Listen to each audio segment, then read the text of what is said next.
So 3 months ago, Jannik Sinner and Carlos Alcaraz played one of the best tennis matches of all time. The progression of the match honestly sounds kind of like fiction when you lay it out. It's the world number one and number two, the prophesied future greats of tennis, meeting in their first Grand Slam final. Jannik Sinner, who at that point made it to the final without dropping a set, wins the first two sets pretty straightforwardly.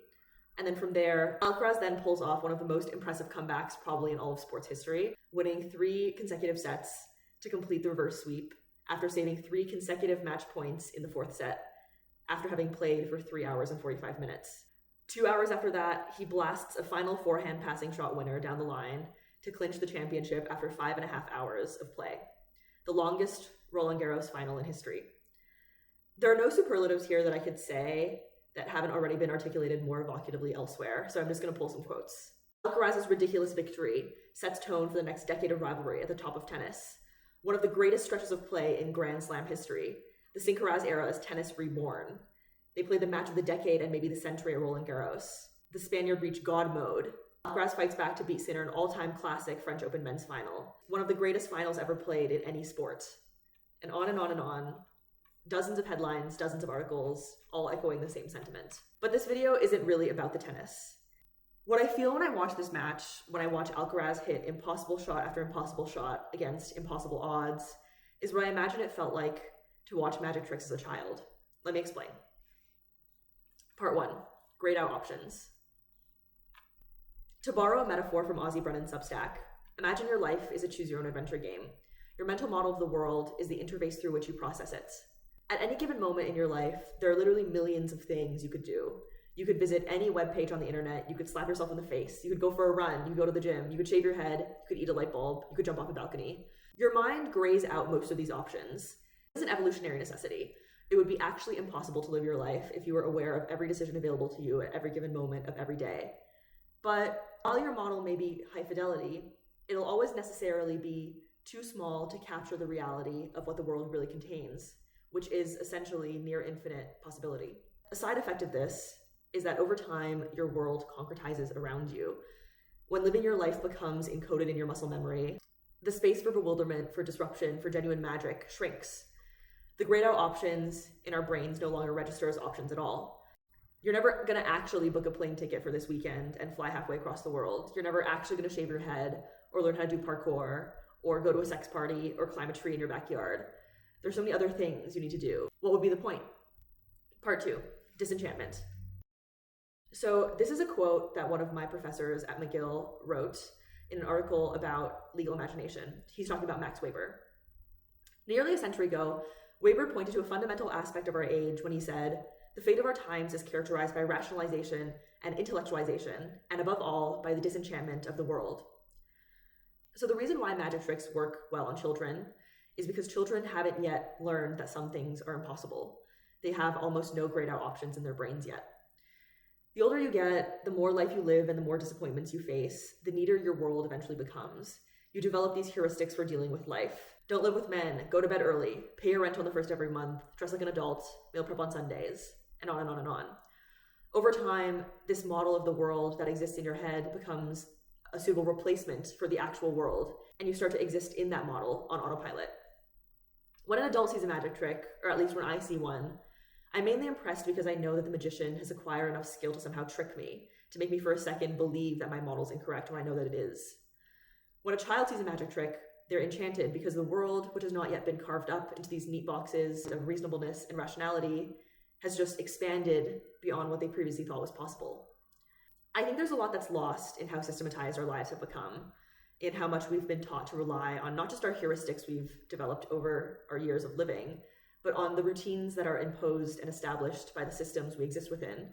Public schooling, higher education, 9-to-5 work, errands on the weekends. So much of our time has already been carved out for us. So much of life possibility has already been grayed out by modernity, by technology, by living under capitalism. And I think the subjective experience of what it feels like to live in this gradually graying out world is what people refer to when they talk about the cynicism of adulthood. You know, the ContraPoints dichotomy of the SpongeBobian childhood wonder versus the Squidwardian apathy. Adulthood, in my mind, is this ever-widening gap between the possibilities we imagined for ourselves when we were children, when the world was infinite potential, and the realities we are living now. And here, I want to say that I don't think having grayed out options is inherently a bad thing, nor do I think that people who have more of them will necessarily lead worse lives. I admit that I'm probably more novelty seeking than the average person, and I think you are too, Ikta. And I think I'm generally more disgusted and scared by the prospect of wasted potential and wasted possibility than the average person. But what I will say, and what I do believe to be true, is that a life that no longer holds space for wonder and bewilderment feels like a life less worth living. Part 3, Carlos Alcaraz as religious experience. So back to the tennis. And here, it's probably relevant for me to disclose that as a child and as a teenager, I was a semi-regular, semi-good child tennis player. But tennis, like most things my parents made me do as a child, was something that I engaged with more reluctantly than not, especially once I was old enough to express my own preferences. Back then, every trip to the tennis court with my dad had to be coaxed and needled out of me. I could probably count on one hand the number of times I've actually wanted to go play tennis and initiated a trip to the courts. Still, my dad's stubbornness meant that I played pretty consistently, at least once a week, for 7-ish years. My favorite point of this final happens 5 hours and 16 minutes into the match. Sinner and Alcaraz at this point are tied at 2 sets apiece, and Sinner is leading 6 games to 5. Carlos has to hold serve to force a tiebreak, and it's 30-all. Those 7-ish years of playing tennis and 23 years of being alive on this planet have given me some pretty solid, irrefutable intuitions about physics and momentum and leverage, which is how I know, with as much certainty as I know that these books are not going to all of a sudden start floating off this table, that even if Carlos could reach this ball, hitting it from that position at that angle means it'll bounce off his racket somewhere into the midcourt. He isn't far enough behind the ball. He doesn't have enough leverage through his hips and his arms to drive the racket forward with enough force to hit a real winner. He's too far away. The angles are wrong. It wouldn't be possible. It isn't possible. And yet, what I feel when I watch this shot is what I imagine it feels like to be a child experiencing a magic trick they genuinely believe to be real. Here's the proof. Here's the magic right in front of my eyes, irrefutable. He reaches out and with a flick of his wrist or his arm or whatever, I don't understand it, he blasts the ball to the opposite corner of the court, and I feel my world expand. A whole set of options that weren't just grayed out, but weren't even programmed into my game, suddenly explode into view. Every so often, a truly great match will occur. Not a regular good Grand Slam final, not a match with a few good shots, a few good moments. Once every few decades, 2 players will walk onto the court and produce a magic match. Great tennis players push the bounds of what we understand about athleticism and sport and strength.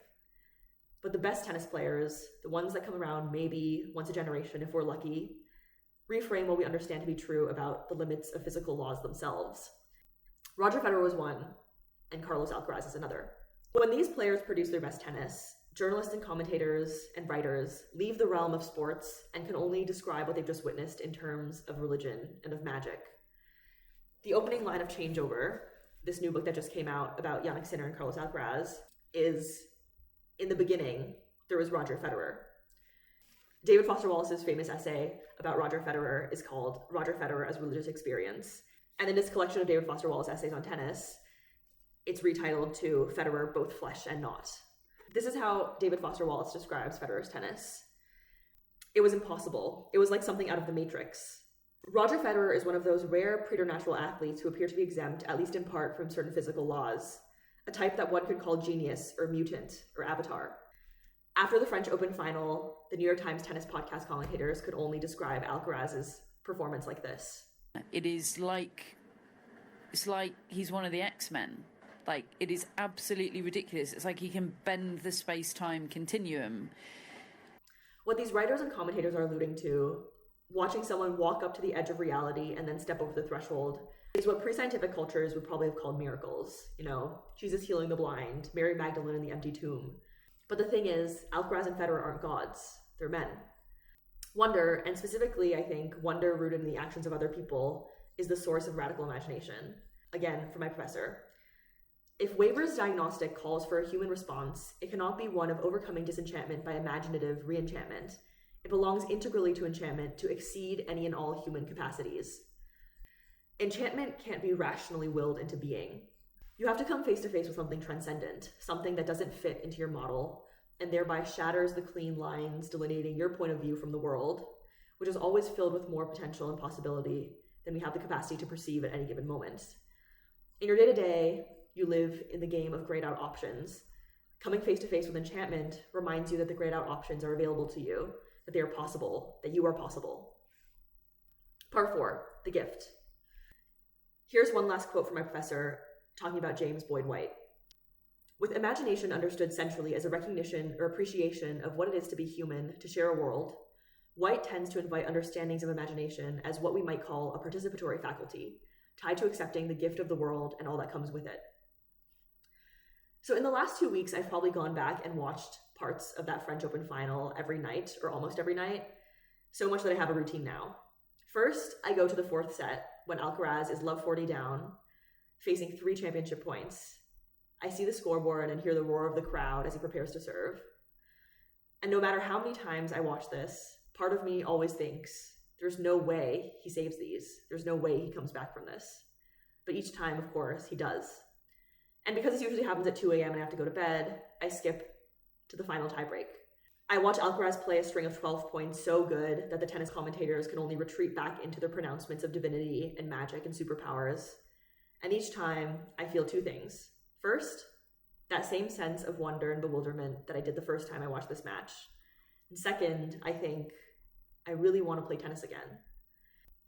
And that second feeling is the gift.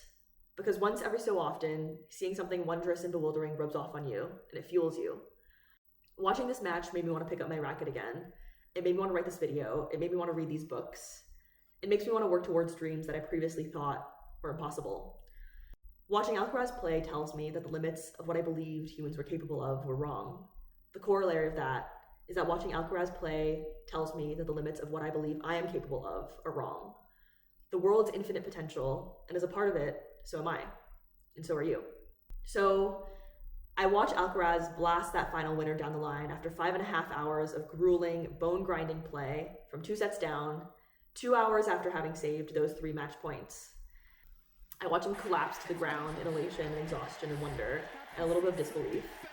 And then I watch him run up to his box and collapse into the arms of the people he loves, who have spent decades nurturing his tennis, who just witnessed him perform a genuine 5.5 hour long miracle. And all of a sudden, all of my grayed out options explode into Technicolor. And I think, what a fucking game. What a gift. And we get to do this all again. Hopefully many times for the next 10 or so years, at least. Sinner and Alcaraz are facing off tomorrow in their 3rd ever Grand Slam final. And I can't wait to see what kind of miracles these two produce. Thanks for watching. See you next time.